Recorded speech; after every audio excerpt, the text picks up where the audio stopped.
Europe 1, le grand direct des médias.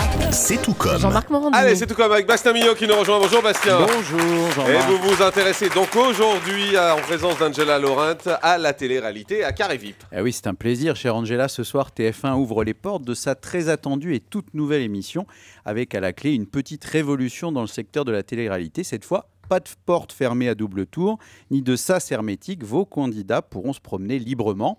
Dans les concepts précédents, les candidats étaient prisonniers. Cette fois, Jean-Marc s'est promis, ils seront uniquement niais. Bien sûr, le mystère a été encore plus violent que moi là sur ce coup-là. Le mystère a été parfaitement entretenu autour de Carré VIP. On a quand même pu découvrir ces derniers jours des images de la maison de 700 mètres carrés construite pour l'occasion, une avalanche de lustres en cristal, de bibelots dorés et même une déjà fameuse suite moumoute très chic avec des murs en fausse fourrure. Et si les murs sont à poil, on n'en attend pas moins des participants. Voilà, pour ceux qui veulent voir les photos, on les a mis sur jeanmarcmorandini.com. Voilà, allez faire un tour, vous verrez, c'est très beau. Évidemment, très pour remplir cette maison, Angela, il vous restait à composer un joli casting. Et vous avez donc soigneusement recruté de nouveaux personnages encore inconnus, mais qui rêvent de révélation.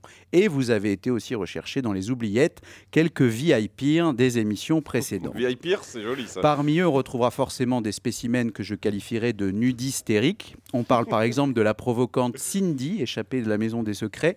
Julie me regarde d'un air perplexe. Ou de la délicate Marjolaine. Marjolaine, Julie, rappelez-vous, c'était cette ancienne prétendante de Greg le millionnaire qui avait même sorti un single baptisé Geisha. Vu son maigre succès, elle a juste dû avoir les boules.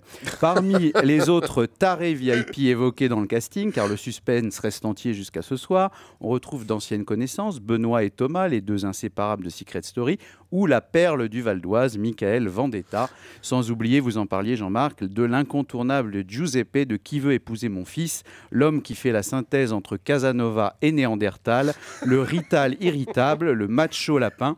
Sa mère s'est beaucoup fait lifter, ce soir lui va se faire lofter. Alors, la nouveauté de cette émission, c'est aussi que les candidats seront évalués en fonction du buzz qu'ils produisent. C'est ce que nous racontait Angela. Et c'est une idée géniale, Angela. Notez les gens pour le buzz généré. C'est le meilleur moyen de voir les choses dégénérer. Il faut s'attendre à voir vos protégés s'écharper pour faire la une, voire peut-être passer du bon temps sous la couette pour s'assurer quelques couvertures de magazines. Une fois de plus, Angela, vous êtes donc assurée de faire l'actualité avec l'une de vos émissions, avec une carrière d'abord côté production, puis chez TF1 depuis 2007. Vous avez été la cheville ouvrière de toutes les téléréalités que la chaîne diffuse à la chaîne.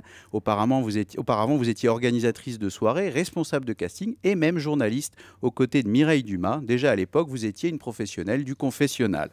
Mais il était écrit que vous deviez finir dans la télé-réalité, comme on l'entend à votre accent chantant et charmant. Vous êtes né de l'autre côté de la frontière espagnole, plus précisément à Barcelone. Avec votre tempérament catalan, vous avez le chic pour mettre en vedette ceux qui ne possèdent aucun talent. Au final, Bastien, qu'est-ce que vous attendez de cette nouvelle émission Carré VIP ? Eh bien, Jean-Marc, le programme n'a pas d'autre ambition que celle de distraire. Après une dernière édition mitigée pour La Ferme, TF1 a changé la forme. Les téléspectateurs s'en régalent d'avance et le succès est garanti. Chère Angela, vous le savez, on fête cette année les 10 ans de la télé-réalité en France.